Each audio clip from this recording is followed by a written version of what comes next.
ಆತ್ಮೀಯ H16 news ಅರ್ಥಾತ್ ಸೀತಾರಾಮ್ ನ್ಯೂಸದ ವೀಕ್ಷಕರೇ, ನಾನು ನಿಮ್ಮವ ಎಂ ಆಯುಧ ಮಲ್ಲಪ್ಪ ಜೊತೆವರು. ತಾವು ಈಗ ಸುದ್ದಿಗಳ ಲೋಕಕ್ಕೆ ಎಂಟ್ರಿ ಹೊಡಿತಾ ಇದ್ದೀರಿ. ಈ ಸುದ್ದಿಗಳನ್ನು ಪ್ರತಿಯೊಂದು ನೋಡೋ ಜೊತೆಗೆ ನಿಮ್ಮ ಅಭಿಪ್ರಾಯಗಳನ್ನು ಹಚ್ತಾ ಇರಿ. ಯಾಕಂದರೆ ಈ ಸುದ್ದಿಗಳು ನಿಮಗಾಗಿ, ನಿಮ್ಮ ಬದುಕಿಗಾಗಿ, ನಿಮ್ಮ ವೈಚಾರಿಕೆಗಾಗಿ, ನಿಮ್ಮ ತಿಳುವಳಿಕೆಗಾಗಿಯೂ ನಿಮಗೂ ಗೊತ್ತು. ಜೊತೆಗೆ ನಮಗೂ ನಿಮ್ಮೊಂದಿಗೆ ಇದೊಂದು ಮಾತಾಡುವಂಥ ಜೊತೆಗೆ ಸುದ್ದಿಗಳನ್ನು ಬಿಡುವಂಥ ಕೆಲಸ. ಈ ಕೆಲಸದಲ್ಲಿ ನಾವು ನಿಮ್ಮೊಂದಿಗಿದ್ದೀವಿ ಅಂತ ಹೇಳ್ತಾ ನೋಡ್ತಾ ಇರಿ ಸುದ್ದಿಗಳನ್ನು.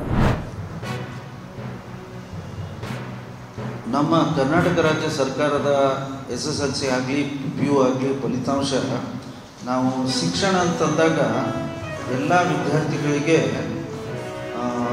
ಈಕ್ವಲ್ ಅಪಾರ್ಚುನಿಟೀಸ್ ಕೊಡುವಂಥ ಒಂದು ಮಾತನ್ನು ಯಾವತ್ತೂ ಹೇಳ್ತೀವಿ. ಆದರೆ ಬೇರೆ ರಾಜ್ಯಕ್ಕೆ ಕಂಪೇರ್ ಮಾಡಿದರೆ ಭಾಳ ಅಂದರೆ ಕ್ಲಿಯರಿಂಗ್ ಭಾಳ ಎದ್ದು ಕಾಣಿಸುವಂಥ ಒಂದು ವ್ಯತ್ಯಾಸ ಇತ್ತು ಅಂತ ನಂದು ಮಾತನ್ನು ಕಡ್ಕೆ ತರ್ತಾ ಇದ್ದೀನಿ.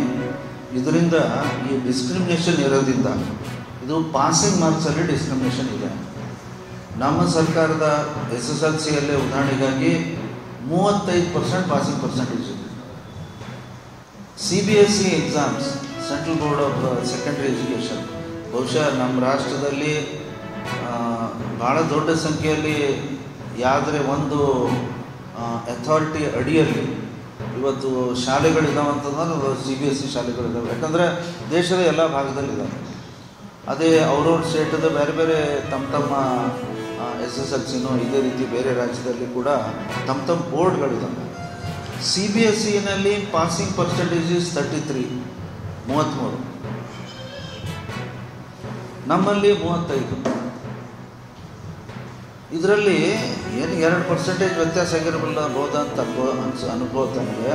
ಆದರೆ ಇಲ್ಲಿ 80 ಮಾರ್ಕ್ಸಿನ ಪತ್ರಿಕೆ ಒಂದು ಕಡೆ, 20 ಮಾರ್ಕ್ಸ್ ಇಂಟರ್ನಲ್ ಅಸೆಸ್ಮೆಂಟ್ ಇತ್ತು ಮತ್ತು 80 ಮಾರ್ಕ್ಸು ಥಿಯರಿ ಎಕ್ಸಾಮ್ಸ್ ಇತ್ತು. ಆ 80 ಮಾರ್ಕ್ಸಲ್ಲಿ ನಮ್ಮಲ್ಲಿ ಏನು ಮಾಡಿದಾರೆ, ಕಡ್ಡಾಯವಾಗಿ ನೀವು 28 ಮಾರ್ಕ್ಸ್ ತೆಗೆದುಕೊಳ್ಳೇಬೇಕು. 80ರಲ್ಲಿ 28 ಮಾರ್ಕ್ಸ್ ನೀವು ತೆಗೆದುಕೊಳ್ಳೇಬೇಕು ಅಂತ ನಂದು ಕಡ್ಡಾಯವಾಗಿತ್ತು. ನಿಮ್ಮ ಆ 20 ಮಾರ್ಕ್ಸಿನ ಇಂಟರ್ನಲ್ ಅಸೆಸ್ಮೆಂಟಲ್ಲಿ ಎಷ್ಟು ಬೇಕಾದಷ್ಟು ಮಾರ್ಕ್ಸ್ ತಗೊಳ್ಳಿ. ಈ ಥಿಯರಿ ಎಕ್ಸಾಮಲ್ಲಿ ಎಷ್ಟು ಕಡ್ಡಾಯವಾಗಿ ಮಾಡಿಬಿಟ್ಟು. ಅದೇ CBSE ಬೋರ್ಡಲ್ಲಿ, ಸೆಂಟ್ರಲ್ ಬೋರ್ಡ್ ಆಫ್ ಸೆಕೆಂಡ್ರಿ ಎಜುಕೇಷನಲ್ಲಿ ಏನಿದೆ ಅಂದರೆ, ಉರಿಲಿಂಗ ಪೆದ್ದಿಮಠದ ಶ್ರೀ ಜ್ಞಾನಪ್ರಕಾಶ್ ಸ್ವಾಮೀಜಿಗಳು ನ್ಯಾಯಾಂಗದ ವಿರುದ್ಧ ಏನು ಹೇಳಿಕೆ ನೀಡಿದ್ದಾರೆ ಅದು ಖಂಡನೀಯವಾದ ಸಂಗತಿ.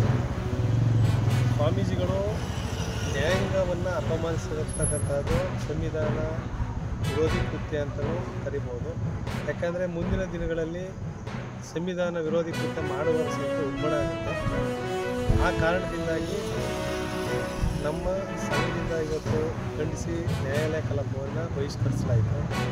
ಮುಂದಿನ ದಿನಗಳಲ್ಲಿ ಇಂಥವ್ರ ಸಂಖ್ಯೆ ಕಡಿಮೆ ಆಗಬೇಕು ಅನ್ನೋದೇ. ಆದರೆ ಜ್ಞಾನಪ್ರಕಾಶ್ ಸ್ವಾಮೀಜಿಯವರ ವಿರುದ್ಧ ನ್ಯಾಯಾಂಗ ನಿಂದನೆಯ ಪ್ರಕರಣವನ್ನು ದಾಖಲಿಸಬೇಕು, ಅವ್ರನ್ನ ಶಿಕ್ಷೆಗೊಳಪಡಿಸಬೇಕು.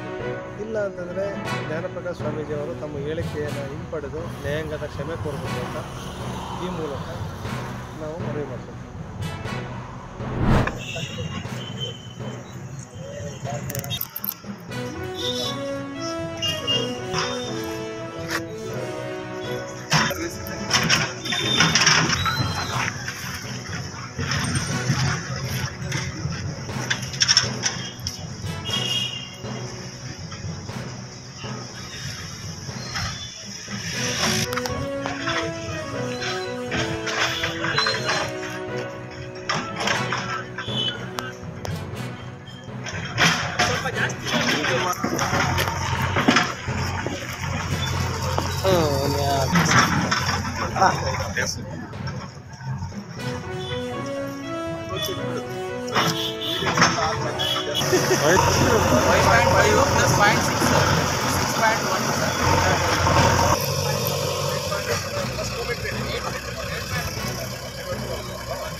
ತಿಪ್ಟೂರು UGD ಅವ್ಯವಸ್ಥೆ ಎಲ್ರಿಗೂ ಗೊತ್ತಿದೆ.